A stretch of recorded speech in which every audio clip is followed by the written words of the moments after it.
could call this a dogtail, or you could call it a ducktail.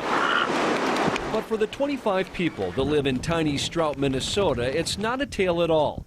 For them, the story of Max and Quackers is already legendary. Sometimes on my way home, I actually kind of hope they're out there because they're just too precious to look at. And they're hard to miss.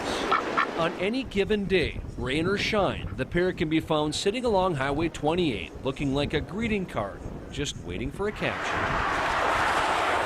It's a lonely country roadway, and in some ways that's symbolic of how this unlikely pair came to be. Initially, he was very energetic. He was everywhere. Max was 5 years old when Patrick and Kirsten Riley adopted him. He became friends with Sasha, another husky they had at the time. But when Sasha passed away, Max was alone, until the Rileys got Quackers the duckling. He, too, had lost a couple buddies along the way. He was without any friends. And so Max would sit next to his pen all the time, and I think they just kind of bonded that way. And then after we let them get out, they just never left each other's side. You could say that Quackers took to Max like a duck takes to water. But the feeling was mutual. Alone no longer. They now do everything together. Everything. They sleep together, they eat together, they drink together, they go for walks together down the road. Everything is together. They share carpeted sleeping quarters in the garage, and bright and early in the morning, it's not unusual to hear the sound of web feet and paws, sometimes even a quack and a bark. It's enough to get anyone driving by to do a double take. We see people stopping over there all the time. The traffic gets clogged up over there sometimes because of all the pictures getting taken. Pictures that they'll send to the Rileys. They love it. They say it brightens their day. They're so happy to see this different friendship and love. The Rileys know Max is no longer a young pup. He's 84 in dog years.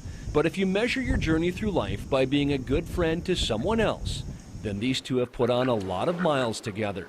After all, if a dog and duck can put aside their obvious differences, why can't the rest of us? Some people have said that a duck will find a mate, a companion, and once they have that companion, they're set.